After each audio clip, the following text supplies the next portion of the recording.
The Valley by Dan Ashton. He only ever wanted to protect, to quell their fears, to take control of problems that occurred in ways he well knew how, to live his rightful role to the full. The decent gentleman was villainised, pilloried in the market square. Too gentle to object, he let his hands be tied, head bowed, and not wishing to cause offence. Fearful women and their cowed male counterparts, fearful of him in case he stood upright, in case his solid frame, which longed to do what was right, in fact longed to wield a tyrant's might.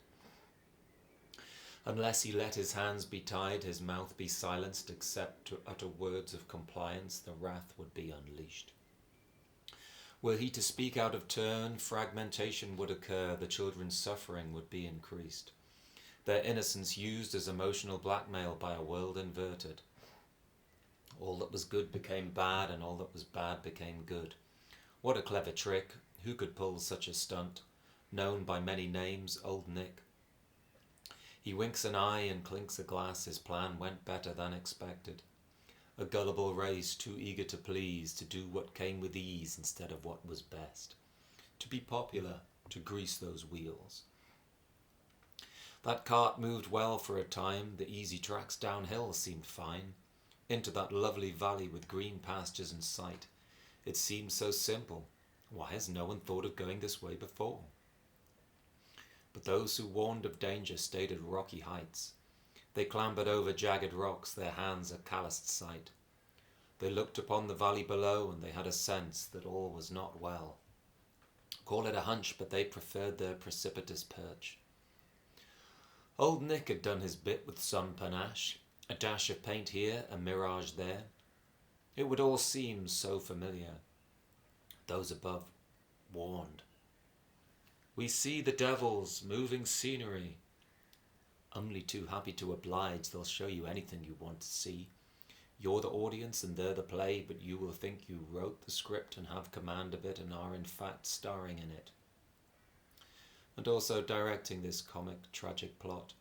Not realizing that you're the butt of an evil joke, and the tragedy is that you volunteered to play the part. Barely a persuasive word was spoke. The less said, the better. Those who warned, "'Tis vanity," their wordy explanations and kindly exhortations. "If it's too good to be true, it probably is," they cried. "The other way is harder, but the harder way is right. The path to hell is paved with good intentions," they cried. "How dare you patronize us," they replied. "How dare you tell us what we shouldn't do? What gives you the right?" The hucksters nodded with assent and held up mirrors which showed the hapless in a flattering light. No need to press gang, they learned. With ease they volunteer and offer up themselves, all done with mutual consent. An equitable arrangement, a deal perhaps, but let's not use that word, more of an unwritten pact. The masters of illusion dance around them as they more deeply sleepwalk to their doom, played like a well-worn fiddle, such an anodyne, familiar tune. But you're older, more tired now, that path, that descent, so easy, and the way back now would be a strain. Those fools that clung to the rocky higher ground as you called, come on down. The going's good, the way is easy, cool pooths to bathe your weary limbs. You flagellants, you millenarians, we've heard your ranting all before. But the further into the valley of illusions they descended, the more those cries became obscured. Now more fully committed what seemed the easy way, now more and more difficulties are faced. Those stage-prop fruits, oh what a vile and bitter taste.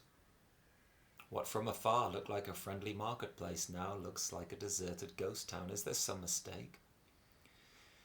But if this dream is not what it seems, we know who is to blame.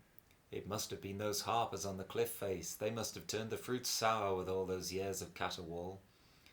But still, maybe the taste is not so bad after all. And now older, so much harder to change, and the way back up would be an awful strain. Let's carry on, life's not been bad, all in all, and there's not much time left, let's make the best. but still those voices from the cliff now and then boom through Potemkin town, more muffled but still audible. Once we used to entertain them, give them the time of day, amused by their imaginings. Fancy thinking there's a deity, oh what a novel idea in these modern times and all, when science is the great debunker. We sent a man to the moon, he saw no god resting on a cloud. Oh silly you to think such thoughts. Such times have passed, you've not caught up. You just can't handle naked truth.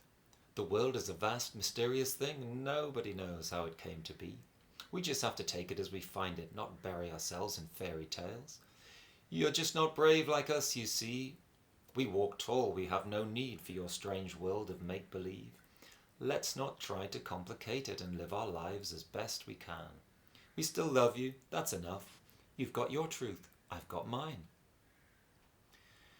But that was when there was time to kill and shoot the breeze and speculate with idle chat, thrust and parry for mental chess to pit the pieces against each other.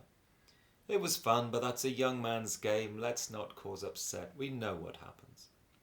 The wisest thing is to batten those hatches. It's just not nice to talk of such things. They seem so harsh now, far too vivid. Look at these pale colours, so much calmer. We're settled now, don't bother us. You just serve to remind why we left you so far behind. When we think back, the things you said, such arrogance, such presumption, how dare you make such assumptions about our plight? How dare you, what gives you the right? In the past we let them go, we brushed them off without a thought. But now we're old, those thoughts they hurt. Your dire warnings are far too shrill. The more I think of the things you said, the more I want them out of my head. Even though we barely speak, the mere thought of you makes me weak. The thought of you now makes me grimace. Even if no words pass your lips, you make me want to press my palms against my ears. The child I bore is such a thing, it makes me wince to think of him. So leave me be, I'm old, can't you see? Do you have no Christian mercy? Don't speak. You see, you're such a disruption. Can't you just go away? Let's draw a cordon. You stay that side of the line.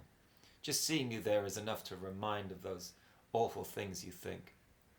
We can't just hug and be friends. You made clear your intentions. You want to drive us to an early grave. Just stay away. Just stay away. Those on the cliff still firmly cling and call down to the valley below. Things are not as they seem. Join us. It may look harder here, but the ground is solid and the light is clear.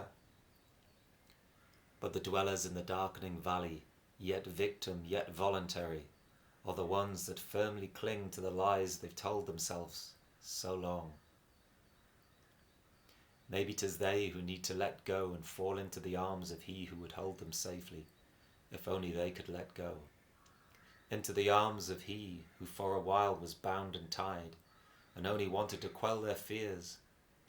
He who merely wanted them to recognize his words of truth, who gave us choice to freely love him or reject him. He let his hands be tied and was told to be silent, marched to the marketplace, pilloried and pummeled.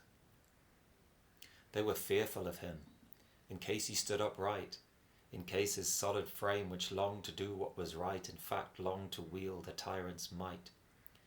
Yet all he wanted was to protect, to quell their fear,